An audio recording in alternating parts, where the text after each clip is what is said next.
Deshaun Watson, yes, the $230 million quarterback with the weight of Cleveland's football dreams on his shoulders, wasn't supposed to say anything.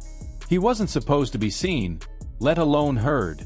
He was supposed to stay out of sight, focus on rehab, and wait for his next chance to prove himself. But in the digital age, silence isn't the same as invisibility.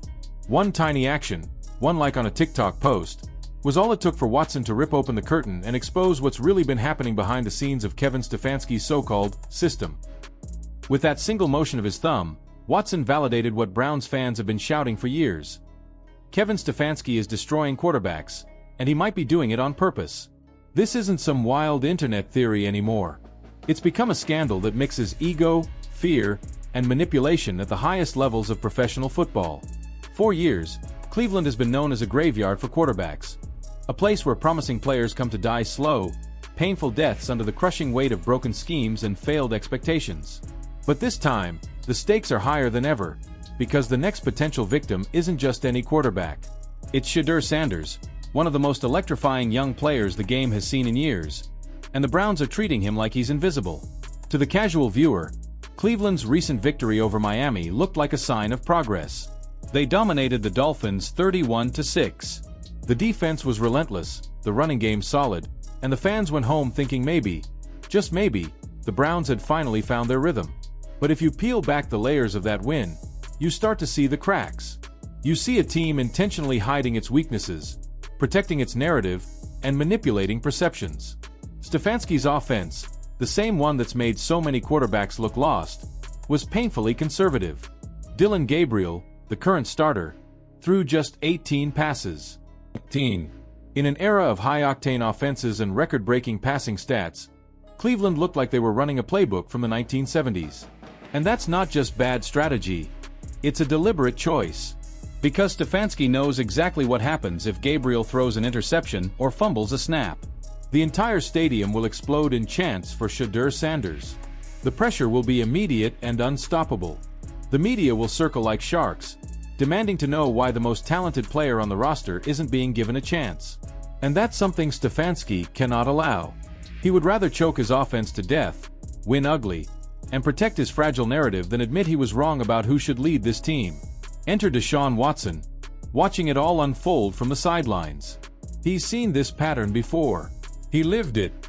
Once a superstar in Houston, now reduced to a ghost haunting the Browns facility, Watson has watched his own career unravel under Stefanski's system. He's seen other quarterbacks, Baker Mayfield, Joe Flacco, escape Cleveland and suddenly look reborn. The evidence is impossible to ignore. Quarterbacks don't fail in Cleveland because they're bad. They fail because the system is built to break them.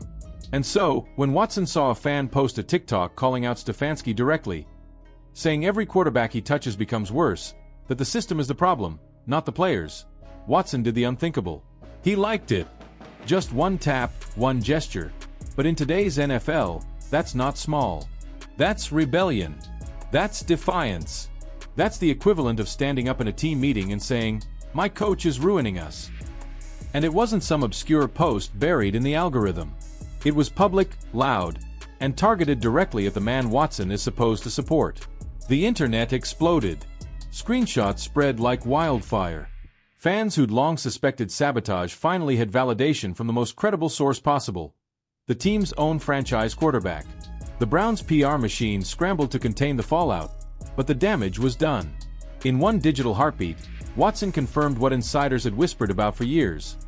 Kevin Stefanski's offense isn't a mistake, it's a trap. But the true tragedy isn't Watson's rebellion. It's Shedeur Sanders. He's sitting there, waiting, watching, and wondering how long he has to pretend this is normal. He's the future. The spark. The player who could change everything for this broken franchise. And yet, he's being kept off the field by a head coach more interested in saving his own career than saving the team. Deshaun knows it. The locker room knows it. Even the fans can see it. But Stefanski refuses to give in, doubling down on a system that's killing the very talent he's supposed to nurture. It's a dangerous game, one built on pride and self-preservation. Because when a coach starts choosing loyalty to his ego over loyalty to his players, the entire foundation begins to crack. And that's exactly what's happening in Cleveland right now. Watson's like wasn't an accident. It was a message. A signal flare to the rest of the league that the Browns' so-called success is built on lies. That behind those box scores and post-game smiles lies a toxic culture where talent is suffocated, voices are silenced, and the truth is buried beneath layers of corporate spin. And here's the thing about truth. It doesn't stay buried for long. The Watson situation has blown the doors wide open. Now everyone's watching. Every play call, every snap, every post-game interview. The Browns can't hide behind excuses anymore. Fans are demanding answers, analysts are connecting dots, and players are quietly choosing sides. You can feel it building, the tension, the resentment, the inevitable explosion that's coming if something doesn't change soon. Because let's be honest, this isn't just about football anymore. This is about control. About a coach clinging to his authority even as it crumbles beneath him. About a quarterback refusing to be scapegoated for a broken system. About a young star being punished simply for being too good, too promising, too dangerous to the status quo. It's Shakespearean tragedy set on an NFL stage, complete with betrayal, arrogance, and the slow, painful unraveling of an empire built on false confidence. And so, the question now is simple. How long before it all implodes? How long before Stefanski loses the locker room completely? How long before Watson, Sanders, and the rest of this team decide they've had enough? The Browns may be winning games, but they're losing something far more important. Trust, integrity, and unity. And once those are gone, no amount of victories can save you. Hold on to your seats, because the storm brewing in Cleveland is far from over. The whistle's been blown, the curtain's been lifted, and there's no turning back. Whether the Browns rise from these ashes or burn completely will depend on what happens next, and who finally has the courage to stand up and tell the truth. Now it's your turn, football fans. What do you think? Is Kevin Stefanski protecting his job or sabotaging his team? Was Deshaun Watson brave for speaking out, or reckless for breaking ranks? And does Shedeur Sanders deserve the shot that could change everything?